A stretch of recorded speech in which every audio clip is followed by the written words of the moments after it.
concern, and they mainly pertain to, I think, retrospective amendments and the general anti-avoidance rule. Of the many problems that have been the focus of debate, I would like to highlight that the three most crucial in terms of impact on tax policy and broader economy in the course of my talk. They are in no particular order of importance, but as I said, retrospective amendments, number one. Number two, general anti-avoidance rules. And number three, transfer pricing disputes in the context of share transfers between parent and subsidiary. As you may have noticed, these relate mostly to the financial innovation kind of cases, and I would like to offer my thoughts on how we should approach such cases, and the next part of my speech examine the possible path forward. Now I will deal with the retrospective amendments. With regard to the retrospective amendments, nobody can have a doubt that if a tax is imposed retrospectively, it can be the most unjust of measures, and in my view, save and in very exceptional cases, the legislature should not resort to retrospective amendments, as it imposes a liability which nobody would have contemplated for the past. In fact, clarificatory amendments with retrospective effect that seek to correct a wrong judgment has the effect of defeating tax policy, are also sometimes absolutely necessary. But however, the difficulty lies because the government may always call any retrospective amendment as only clarificatory, and that's been the experience in India.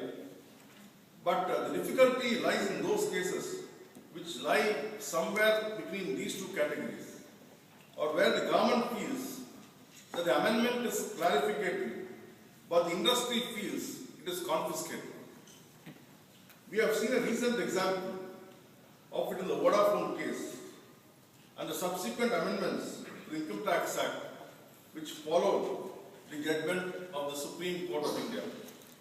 The Supreme Court of India's judgment was based on a pure interpretation of Section 9 of the Indian Income Tax Act. Since I argued the case, still I have some personal prejudices or bias. And I personally feel that the Supreme Court rather took a narrow view of the intent of Parliament qua Section 9. I am not arguing here that Section 9 should be given such a broad interpretation so that even a transaction that merely whispers the name of India should be brought to taxation.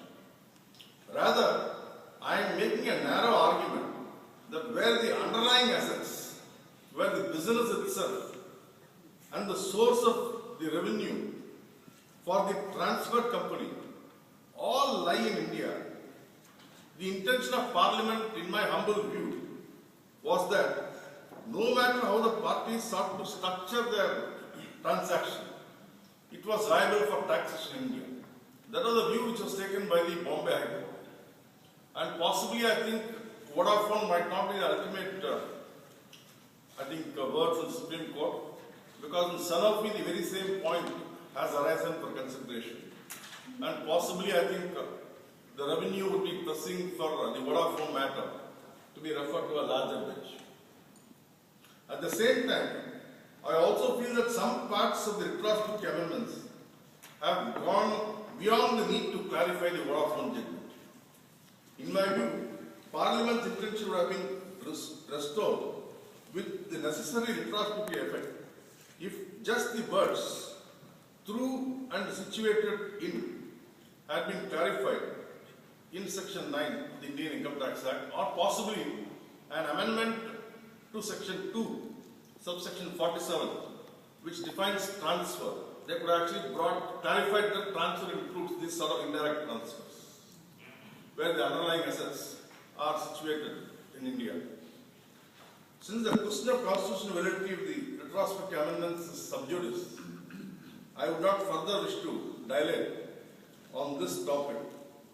But I believe that in the circumstances which the Supreme Court was facing the entire matter, I think at that point of time, the narrower view was the best option, according to me, and also according to majority of other tax professionals in the country as well.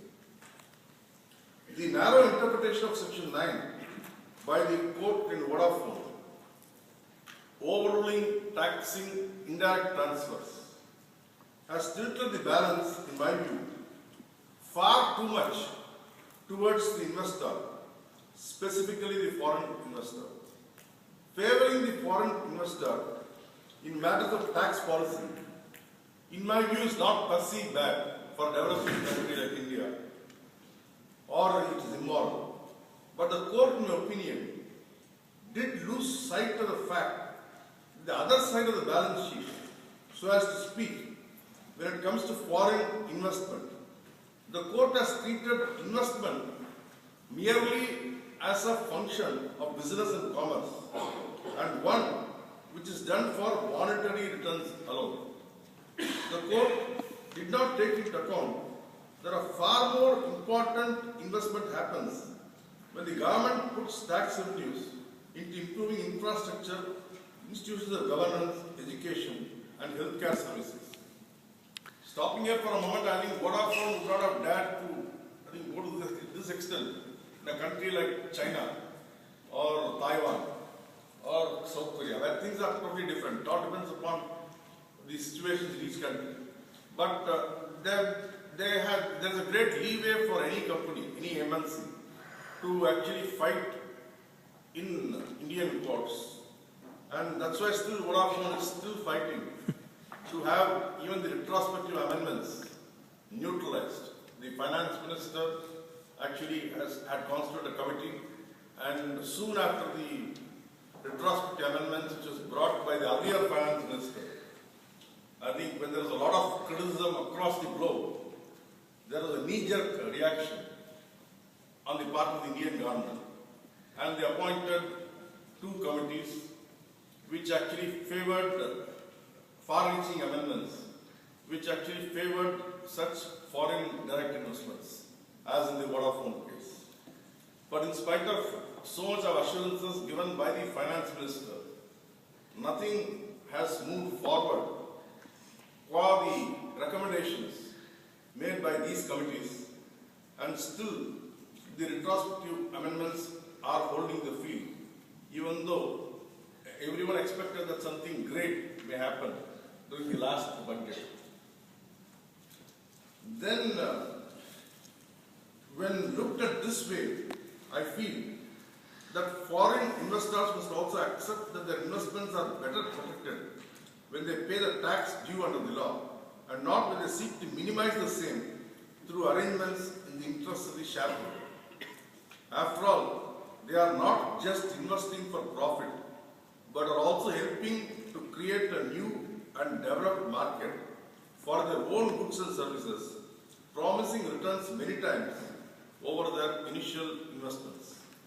For these reasons, I sincerely believe that a limited amendment to clarify the proper scope of Section 9 would have sufficed to overcome the Vodafone judgment of the Supreme Court of India. The second area of concern is the GAAR provisions, General Anti-Avoidance Regulations. While the amendments would take care of situations akin to the Vodafone case, new situations may arise in the future, in fact they have already arisen, that will result in such interpretational difficulties for the revenue and the courts. The GAAR provisions are therefore designed to equip the revenue to be able to proactively deal with such situations without necessarily having to await parliamentary or judicial intervention in each and every case. GAAR provisions are also necessary for the assessee to know what approach the revenue will take in dealing with certain kinds of transactions. There is a mistaken notion in some quarters that insofar as the GAAR provisions in India are concerned, they are essentially designed to cast a wide net to help the revenue troll up as much tax revenue as it possibly can from the assessing, and perhaps even go so far as to deny treaty benefits are the whims and fancies of an assessing officer. However, the true purport of the GAAR provisions is to help the assessing officer to uncover the true nature of the transaction, a task which even the Vodafone decision acknowledges is the essential duty of the revenue and courts alike. Likewise, the double taxation avoidance agreements, while determining what transaction is taxable, where still leaves it to the wisdom of the revenue authorities to determine on the facts of each case what is the precise nature of a transaction in accordance with laws of that nation. GAAR provisions give guidance in this respect and also give a signal to the assessee on the approach being adopted by the revenue authorities in interpreting and examining the taxability of the transaction. But however, applying the GAAR provisions requires a certain high level of expertise in international taxation. Apart from several related areas such as finance, banking, and corporate law, to name a few. This requires extensive training of the revenue officials, and I feel that still the revenue officials are not trained that much. We have to still go forward. And international experience also has shown that revenue officials need to equip themselves adequately with this knowledge before they can expect to effectively implement GAAR provisions under the law. To this end, I think it is a wise choice to push back the implementation of the GAAR provisions of the Indian Income Tax Act by the Indian government, at least for a period of 2 years, not only on the request of the industry, but also for the needs of the revenue, as well as to ensure that it is properly equipped to apply the same.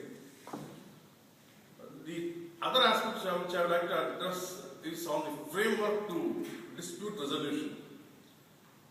Since I have given a broad framework of how the international tax disputes should be approached in the Indian context, I would like to offer a few thoughts and suggestions on the path ahead following this approach.